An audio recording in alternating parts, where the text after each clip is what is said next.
El Ministerio Apostólico de Enseñanza y Predicación Rema Internacional presenta hoy al Reverendo Fernando García Sotomayor con la proclamación de las buenas nuevas de Dios para tu vida. El mensaje de ayer, el mensaje de hoy y el mensaje para la eternidad a los que tienen hambre y sed de la palabra de Dios. Un querigma de Dios para el que oiga, el que tiene oídos para oír. Escuche el dabar del Eterno a las naciones. Ahora es el tiempo para recibir el rema del Espíritu Santo a tu espíritu. Escuchemos con fe la memra del Señor para el alma.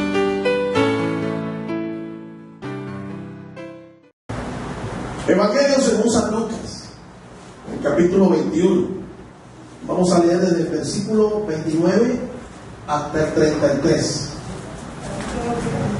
Lucas, capítulo 21. Los versículos 29 al 33. Voy a leer la versión Reina y Valera del año 1960. A su letra dice así: en el nombre del Padre y del Hijo y del Espíritu Santo. Una vez más, Lucas 21, 29 al 33. También les dijo una parábola: mirad la higuera y todos los árboles. Cuando ya brotan, viéndolo, sabéis por vosotros mismos que el verano está cerca ya. Así también vosotros, cuando veáis que suceden estas cosas, sabed que está cerca el reino de Dios. De cierto os digo que no pasará esta generación hasta que todo esto acontezca. El cielo y la tierra pasarán, pero mis palabras no pasarán. Amén. ¿Cuántos creen esa palabra? Amén. Vamos a orar. Padre Santo, te damos gracias por tu palabra.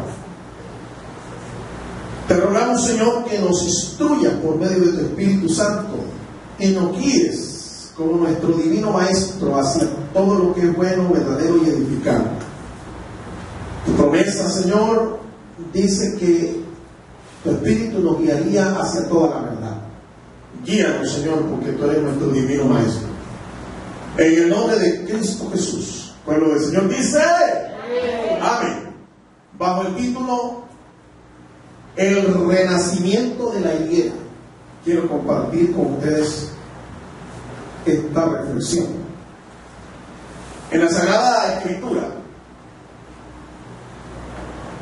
Israel está representado típicamente por una higuera. Todo judío sabe eso.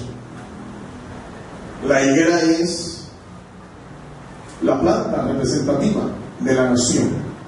La higuera, así como en Colombia hay una planta, hay una flor que identifica a nuestra nación.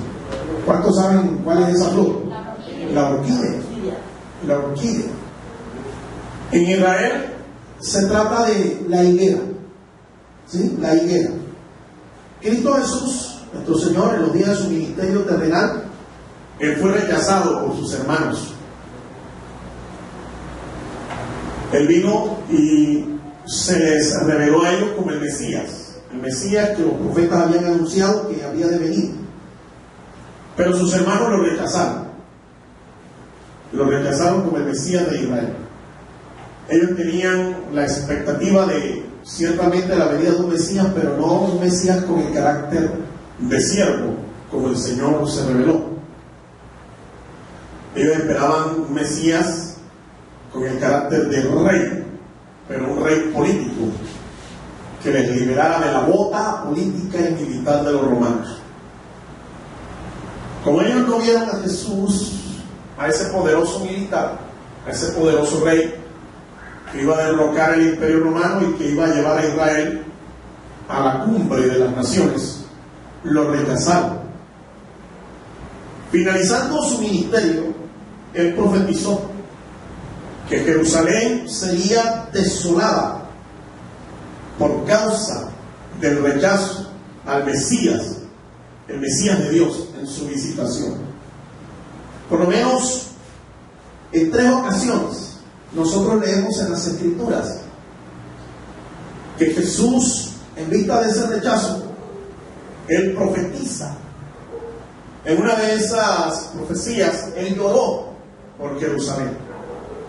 Él les declaró: vuestra casa os es dejada desierta. Estaba hablando obviamente de Jerusalén. Él dijo: tus enemigos te rodearán, te sitiarán, te estrecharán y te derribarán. Cuando dijo eso, se paró sobre Jerusalén y él exclamó: oh Jerusalén, Jerusalén, ¿cuántas veces quise juntar a tus hijos? Como la gallina junta a los polluelos debajo de sus alas, mas no quisiste. Y él declaró que sería derribada la ciudad y que no quedaría en ella piedra sobre piedra. Fue una palabra bastante dura, pero fue la consecuencia del rechazo del Mesías de Dios. Esta profecía se cumplió literalmente.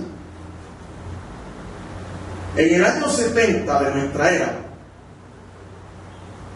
un general romano, un general que llegó después a ser emperador, Tito Flavio, general romano, más tarde, reitero, se convierte en emperador. Tito sitia Jerusalén y la destruye. Y desde ese año 70 de nuestra era cristiana, hasta el año 1948 de nuestra era cristiana, Israel fue dispersado por las naciones, sin tierra, rechazado por las naciones. Fueron casi 20 siglos, hasta que el 11 de mayo del año 1948, la Organización de las Naciones Unidas le devuelve a Israel su tierra y da un voto político para que los judíos que estaban dispersos volvieran a su tierra. Así fue. Se constituyeron entonces como nación desde el año 1948. Eso hace ya unos 65 años aproximadamente. Ahora, en la Segunda Guerra Mundial, ya habían pasado unos años desde que la Segunda Guerra Mundial había terminado. El holocausto nazi provoca la muerte de unos 6 millones de judíos.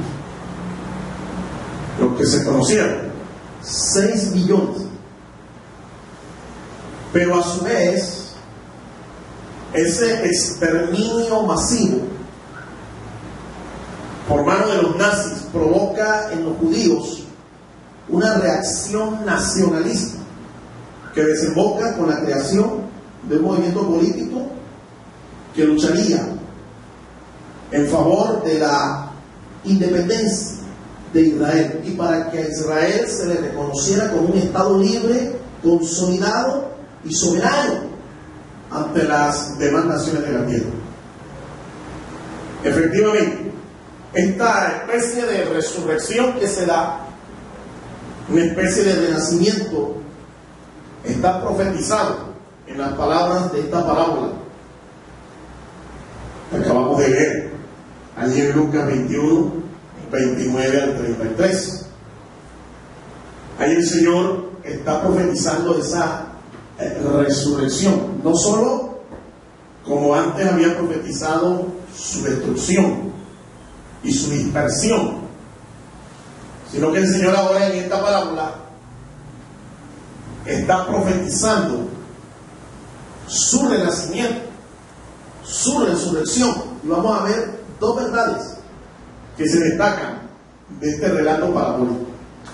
Número 1, La higuera es un símbolo, como ya lo hemos dicho. Es un símbolo. La higuera representa a Israel y a su futura restauración milagrosa. Es un milagro.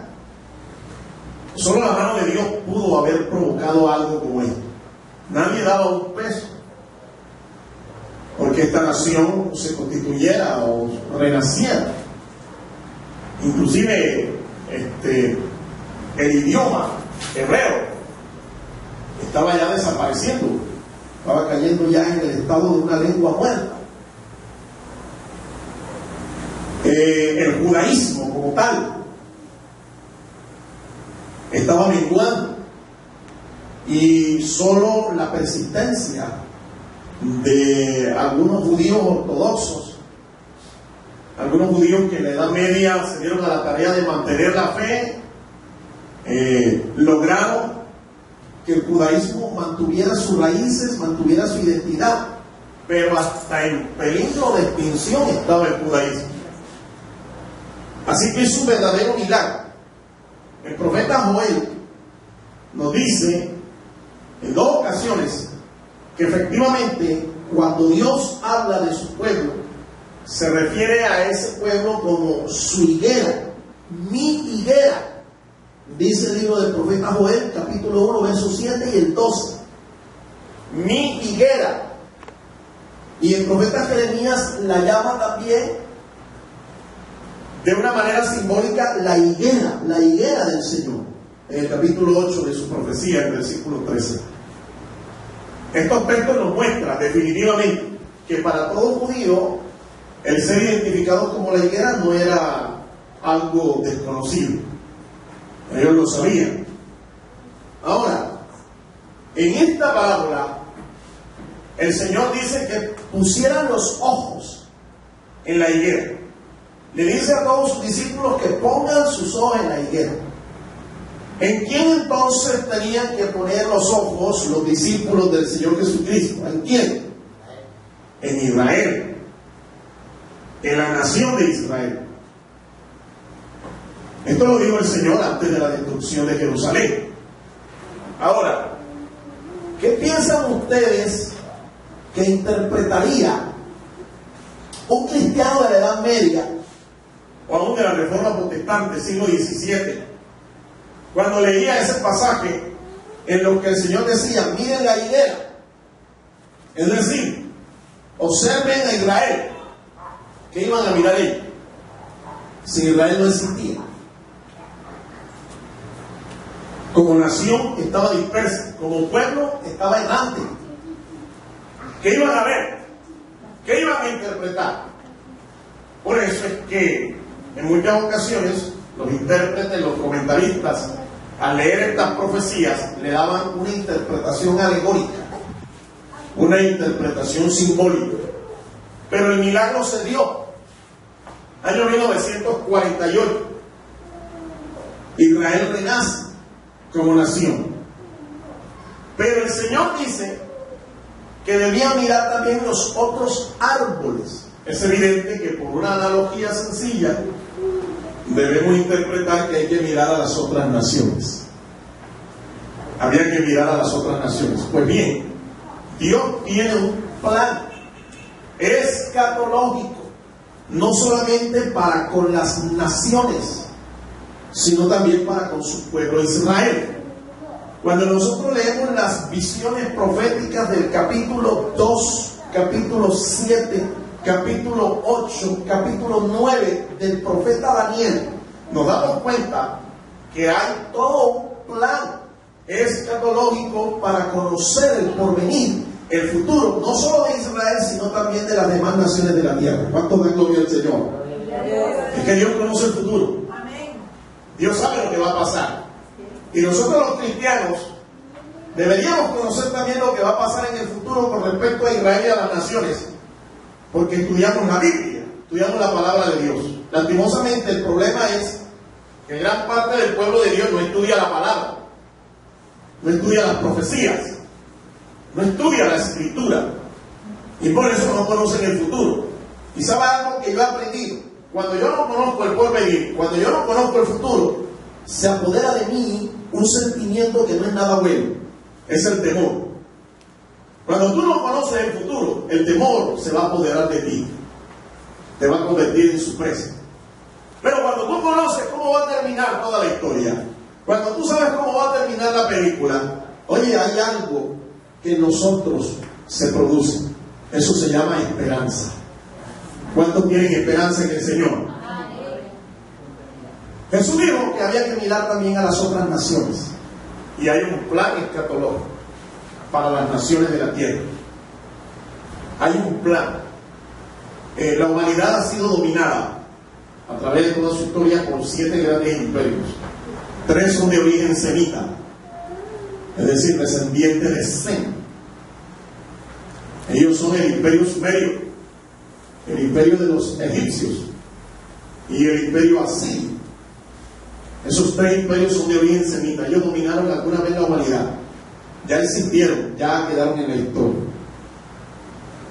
Pero hay 4 de origen gentil. 4 que tienen que ver con todas las naciones de la tierra. Y en las páginas de las profecías del libro de Daniel están contenidos en visiones que Dios le dio al profeta. Esos 4 imperios gentiles están representados por el imperio babilónico, el imperio de los medo-persas, el imperio de los griegos y el imperio de los romanos. Estos 4 imperios son de origen gentil. Y la Biblia dice que hay un tiempo para estos imperios. Le llaman los tiempos de los gentiles. Cuando los tiempos de los gentiles terminen, entonces Dios se va a ocupar de la restauración final de su pueblo. Israel ciertamente ha renacido como nación. Hay una restauración que Dios ha propiciado en favor de este pueblo. Pero escuche, lo más importante no es la restauración política, económica y social. Lo más importante es la restauración espiritual. Y la Biblia dice que hay un tiempo en el cual Dios va a tratar con su pueblo Israel, lo va a someter, por así decirlo, a cuidados intensivos y finalmente va a restaurar a su pueblo. La Biblia le llama a ese tiempo el tiempo de la gran tribulación, tiempo de angustia para Jacob, los trabajos del Mesías, el ministerio del anticristo. Gran tribulación le llamó el Señor.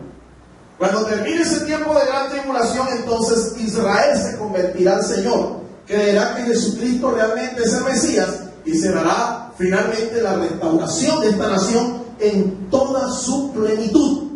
¿Por qué no le damos un aplauso al Señor, mi amado hermano, por su aleluya? Alabado sea el nombre del Señor. Los otros árboles, dice el Señor, miren, eso representan a las demás naciones.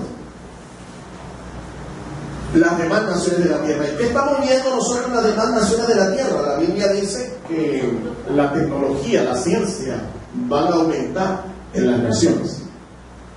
Eso será una señal de los últimos tiempos. La ciencia va a aumentar. Es decir, pues nosotros tenemos un sistema de comunicación que nos permite ponernos en contacto, llevar este mensaje al mundo entero. No tenemos ya que viajar, ni ir en avión, ni en barco, ni a pie, para que el mensaje sea escuchado por otras personas en otras naciones. Sencillamente grabarlo, montarlo en una red global de comunicación mundial y allí está disponible el mensaje. Esos son los avances de la ciencia y Dios vela por eso. Ahora, la Biblia nos muestra también que la economía de las naciones también llegará a desarrollarse plenamente. La Biblia nos habla del reino de un anticristo, un antimesías, que va a desarrollar un sistema económico mundial, un sistema de globalización económica, que va a permitir el control sobre todo habitante de la tierra. Avances tecnológicos que van a afectar la economía. Un sistema que le permitirá controlar a todo el mundo. Una marca le será puesta a la gente. Y el que no tenga esa marca en la frente o aquí en la palma de la mano, no podrá negociar, no podrá comprar, no podrá adquirir nada, no. Es decir, no tendrá ningún tipo de vida crediticia, no tendrá existencia económica y será difícil que esta persona pueda sobrevivir. El anticristo dominará este sistema. Ahora, la Biblia también nos muestra que habrá un tiempo de restauración de todas las naciones de la tierra. Cuando el Señor Jesucristo venga por segunda vez a esta tierra, Él establecerá su reino. Y ese reino será un reino donde todas las cosas serán restauradas. Todas las naciones serán restauradas. Él reinará como Rey de reyes y Señor de señores. Pero las naciones serán restauradas y habrá un rey sobre cada nación. La Biblia dice que el rey David reinará nuevamente sobre Israel. David será rey de Israel.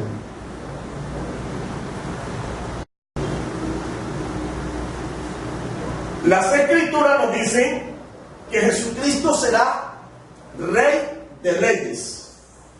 ¿Qué quiere decir eso? Que Él será el supremo entre todos los reyes.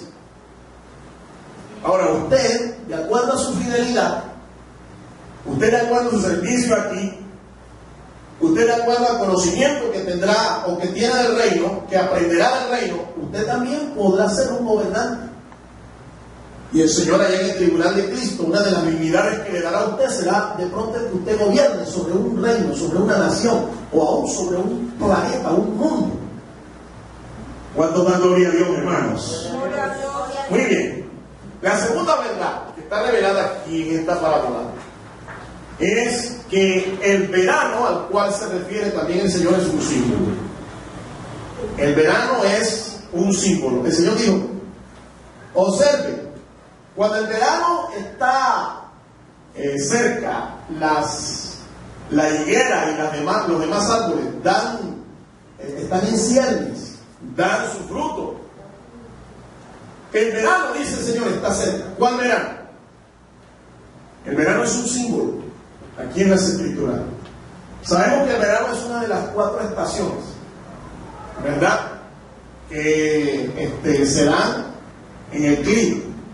El verano, el invierno, la primavera y el otoño, ¿verdad? Aquí en nuestra zona, en nuestro medio geográfico, solamente se dan 2. El verano, época de verano, y época de invierno, de lluvias. Pero en los países donde el clima es templado, no en la zona tropical, sino en lo que se llama el trópico de Capricornio, en esas zonas se dan las 4 estaciones.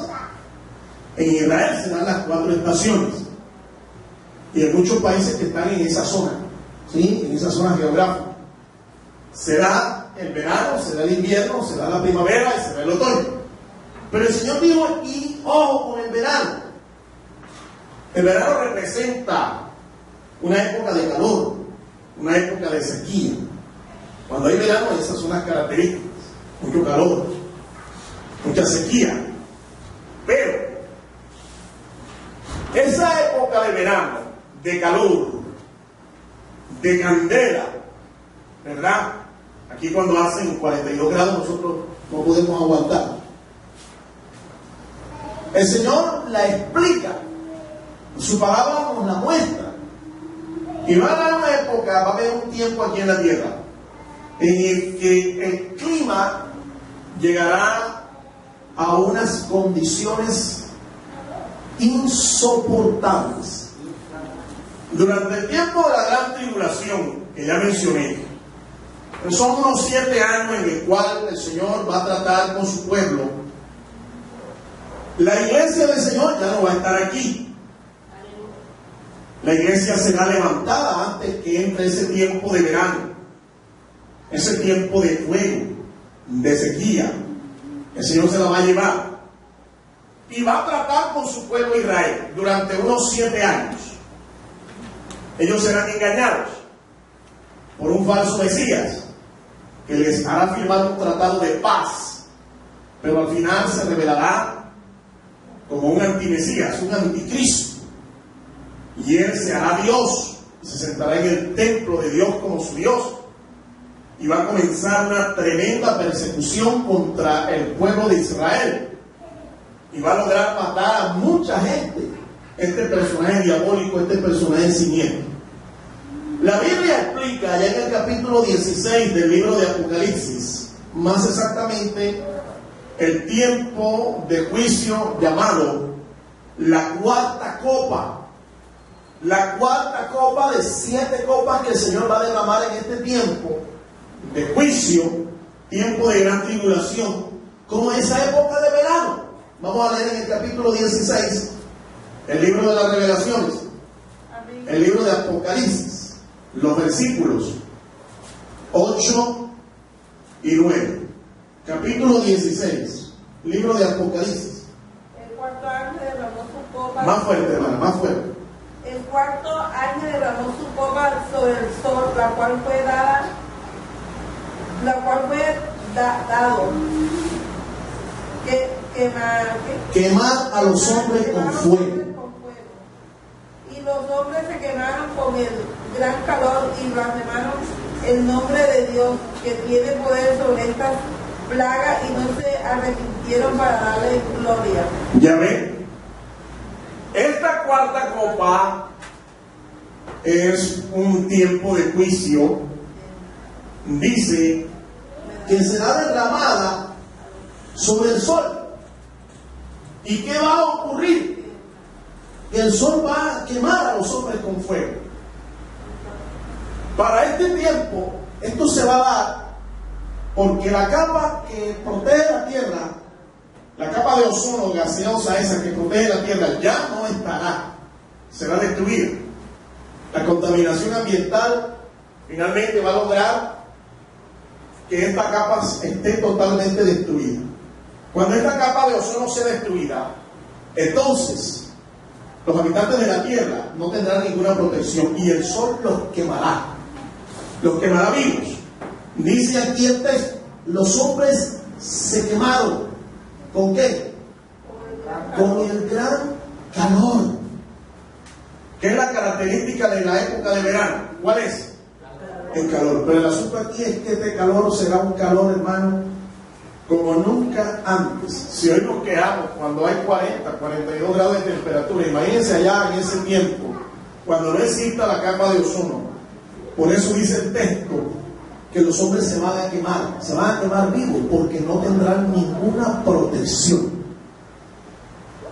No tendrán ninguna protección. Por eso es que el Señor dijo, ojo con el verano. El verano es un tiempo de juicio. Es el día del Señor. El día de la ira del Cordero. El día de la gran tribulación. Hay que estar entonces atentos a las señales de los tiempos para darnos cuenta qué tan cerca está el Señor en su venida por la iglesia. Antes de este tiempo de juicio, como ya dijimos, la iglesia será levantada. Por ahí hay un grupo de locos, de fanáticos, herejes, gente que está torcida doctrinalmente, que está enseñando que la iglesia va a pasar por la gran tribulación, o que por lo menos pasará por la mitad de la gran tribulación. Estas son personas que, además de tener una falsa doctrina, son personas que no tienen esperanza. Ellos, al igual que cualquier pagano en esta tierra que está desapercibido de los propósitos de Dios, del plan de Dios para las edades, para las naciones, el porvenir que nos espera, además de estar desapercibidos de estas cosas, estas personas no tienen esperanza. Yo no creo que el Señor nos haya llamado a nosotros, nos haya rescatado, haya perdonado nuestros pecados, para después llevarnos y meternos en un tiempo de juicio, para ser víctima de la ira del Hijo de Dios, del Cordero de Dios. Yo no creo. Dios no nos ha salvado para ira. Dios nos ha llamado, mi hermano, es a la salvación, que es en Cristo Jesús. Alabado sea el nombre del Señor. Es una falsa doctrina. Es una falsa interpretación de la palabra. Quien le enseña a usted que la iglesia va a pasar por la gran tribulación o parte de la gran tribulación es porque no tiene esperanza. No tiene esperanza, pero nosotros sí tenemos esperanza. Aún los que mueren en el Señor tienen esperanza, porque la Biblia dice que ellos van a resucitar primero. Y luego nosotros, dice, seremos transformados en un momento, en un abrir y cerrar de ojos. El juicio entonces será derramado una vez que la iglesia sea levantada. El juicio será visto por Israel. Israel sufrirá este tiempo de juicio. ¿Razón? ¿Por qué? Si ellos son el pueblo elegido. Porque esto todavía es parte de las consecuencias de haber rechazado al Mesías. Así es que vemos en la historia que esta nación es una nación sufrida, perseguida, atribulada, que le ha tocado realmente sobrevivir, subsistir contra naciones, contra pueblos, contra sistemas de gobierno, sistemas políticos, para subsistir, para no ser extinguidos. Les ha tocado vivir momentos amargos, tristes, dolorosos. El último de ellos lo vivió ahora en el Holocausto nazi, la Segunda Guerra Mundial. Pero mi amado hermano, lo triste, lo doloroso, es que todavía en Israel no se ha tomado la copa más amarga de su existencia. El trago más amargo, el más desagradable, todavía no se lo ha tomado. Le espera un tiempo de angustia, un tiempo de gran tribulación. En ese tiempo ellos serán, como dijimos, expiados, serán sometidos a cuidados intensivos. Entonces, cuando los tiempos de los gentiles terminen y entre lo que la Biblia llama la plenitud de los gentiles, Dios tratará con su pueblo, lo restaurará, lo renovará, lo llenará con su Espíritu Santo, y entonces ellos reconocerán que Jesús es su Mesías, que Jesús es el Señor, que Jesús es Dios. Lo reconocerán. En un solo día será la conversión de esta nación. Obviamente se trata de un remanente que cree que Jesús derramó la sangre no solamente para perdón de pecados de aquellos que no eran judíos, los gentiles, sino también para ellos mismos. Él es el Cordero de Dios. Él es el Cordero que Isaías vio allá en el capítulo 53 como inmolado. Él es el Redentor. Él es el Coel de Israel. Él pagó el precio, no solamente para rescatarnos a nosotros, sino también a Israel, su pueblo amado. Pero este tiempo es un tiempo que aún no ha llegado, está en el porvenir. Y la iglesia debe estar atenta entonces, porque si ciertamente este juicio no es para nosotros, si usted no está percibido, si usted no muestra los frutos que el Señor espera, como ahora somos nosotros el plantío, la viña del Señor, le puede pasar como a Israel. Aquellos que fueron rebeldes, aquellos que le rechazaron, fíjense todo el tiempo de tribulación y todas las angustias que aún les queda por vivir. Pero Dios no quiere eso para nosotros, su pueblo. El verano es una señal de que Cristo está pronto para hacer su aparición. Porque recuerden, una vez que la iglesia sea llevada, es que viene este tiempo de gran tribulación. Una vez que la iglesia sea llevada, cuando este tiempo de tribulación termine, Israel sea restaurado, entonces el Señor viene a establecer su reino, viene a reinar, viene a establecer su reino, viene a cumplir las promesas y los pactos que hizo con su pueblo. El pueblo de Dios, Israel, será restaurado y entrará en el reino milenial a ser cabeza de naciones.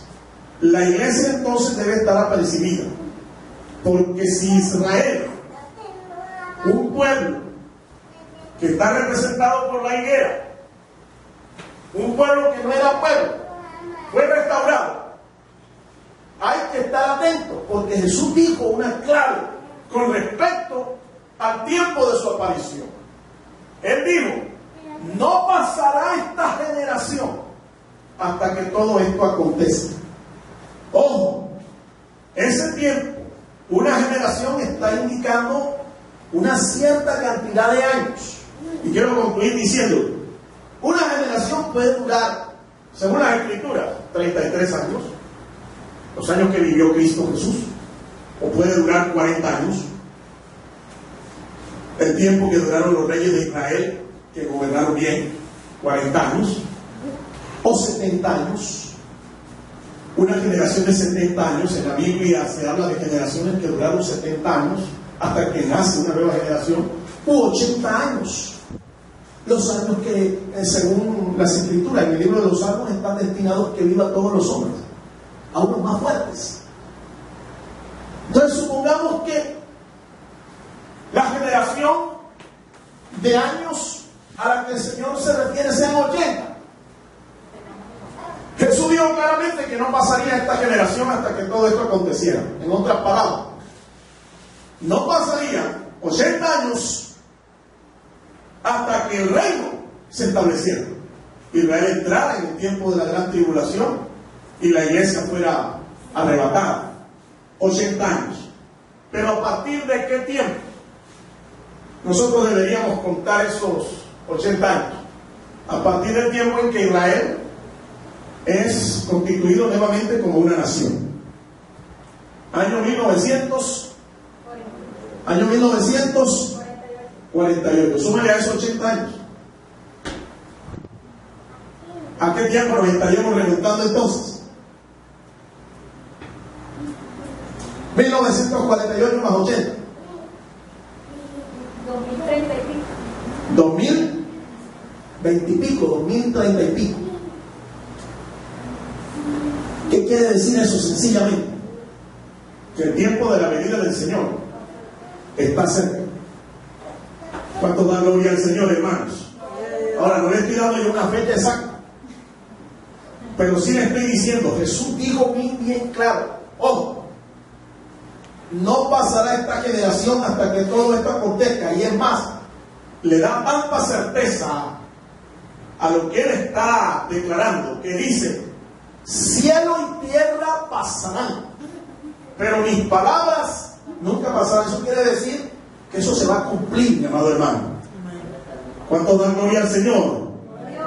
De modo que el levantamiento de la iglesia, el tiempo de la gran tribulación y el establecimiento del reino de Dios por parte de Cristo en su segunda venida, eso está más cerca de lo que nosotros pensamos. La pregunta para usted es: ¿usted está listo para eso? Amén. Debemos estar preparados, debemos estar listos, porque si no, mi amado hermano, no va a haber segunda oportunidad. No hay un segundo viaje. No hay repechaje. No hay segundo vuelo. No existe. Es una falsa doctrina. El tiempo de la gracia terminará. Y cuando termine el tiempo de la gracia, el ministerio del Espíritu Santo se dirigirá al pueblo de Israel. No a los gentiles, sino a Israel. ¿Cuánto dan gloria a Dios, hermanos? El que hoy jugó con la gracia, lo que va a suceder es que se va a endurecer. Su corazón se cauterizará, se endurecerá. Así es que esos videos que usted ve por la internet, de que el rapto se da y entonces la gente comienza a llorar: ¡ay, me quedé! Vea, eso no va a darse así. Eso es un paquito de Calimán, de Arandú, de Hombre Araña. Cuando el arrebatamiento se dé, los que van a estar apercibidos son los que están llenos del Espíritu Santo, no los creyentes carnales ni nominales, aquellos creyentes de boca que hoy juegan con la gracia de Dios y tienen un pie en la iglesia y un pie en el mundo. Están comprometidos con la fe, pero también están comprometidos con el mundo. Esos no se van. Y la Biblia dice que eso será algo que nada más competirá a los que están llenos del Espíritu Santo. Es una especie de arrebatamiento, una cita secreta. La gente va a darse cuenta que va a haber un arrebatamiento, es porque muchos van a desaparecer. Y eso sí se va a dar cuenta la gente, que va a haber falta fulano, falta pencero, falta el hermano, la hermana aquella. Pero el anticristo ya les tiene una respuesta. Y la nueva era está explicándolo ya. el anticristo está explicando que unos platillos voladores van a venir, se van a llevar a lo mejor de la humanidad. Ya se lo está enseñando por películas cinematográficas, se los está enseñando a través de una religión, se los está enseñando a través de una filosofía, para que cuando esto se dé, la gente no se alarme. Y luego que la iglesia sea arrebatada, escúcheme, los creyentes, entre comillas, que se quedaron, las escrituras dicen, 2 Tesalonicenses capítulo 2, desde el versículo 7 en adelante, que Dios les enviará un poder, un espíritu engañoso, para que se condenen todos aquellos que no creyeron a la verdad, sino que se complacieron en la injusticia. No va a haber arrepentimiento, no va a haber dolor, no va a haber contrición alguna. Antes, por el contrario, las escrituras nos muestran que durante los juicios de la gran tribulación, la gente, en vez de arrepentirse a Dios, en vez de abandonar sus pecados, lo que hacen es blasfemar y maldecir al Dios de los cielos. No se van a arrepentir. Eso es una falsa doctrina. Y si usted le está enseñando esto, por favor, escape por su vida. Se lo estoy diciendo aquí con un clamor y un dolor en mi corazón. Está siendo engañado. Escape por su alma. El arrebatamiento es inminente. Eso quiere decir que no hay señales escritas para el arrebatamiento. Jesús habló acerca de la higuera, pero esta señal es una señal que tiene que ver con su segunda venida en gloria, no con el arrebatamiento. Para el arrebatamiento se le dice a la iglesia que tiene que estar preparada, que tiene que estar llena del Espíritu Santo, que tiene que estar velando y orando para que no sea sorprendida, como cuando un ladrón sorprende. Esa es la única señal que hay para la iglesia. ¿Cuánto da gloria a Dios, hermanos? Mire, mi amado, el tiempo de la gran tribulación, el establecimiento del reino de Dios por parte del Señor, su segunda venida en gloria, eso está más cerca de lo que nosotros creemos. Hay que estar preparados. Uno de los milagros modernos más grandes ha sido la restauración, el renacimiento de Israel como una nación soberana. Pero esto es parte de una restauración, de un proceso final al que Dios someterá a Israel. Usted lo ha visto cómo esta nación realmente es un milagro hoy en día. Ha visto cómo en menos de 60 años ha llegado a ser potencia mundial. Usted es testigo de estas cosas.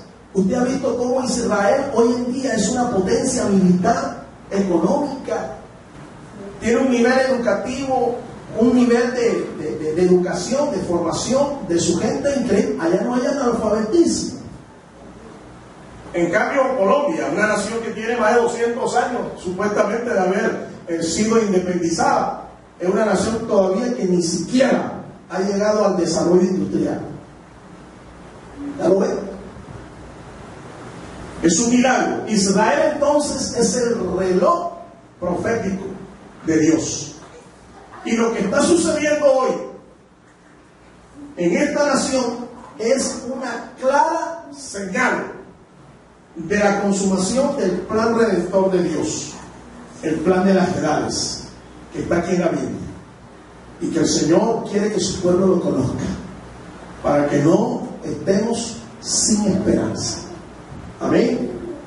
Dios los bendiga, mis amados hermanos. Vamos a dar gracias al Señor por esta palabra.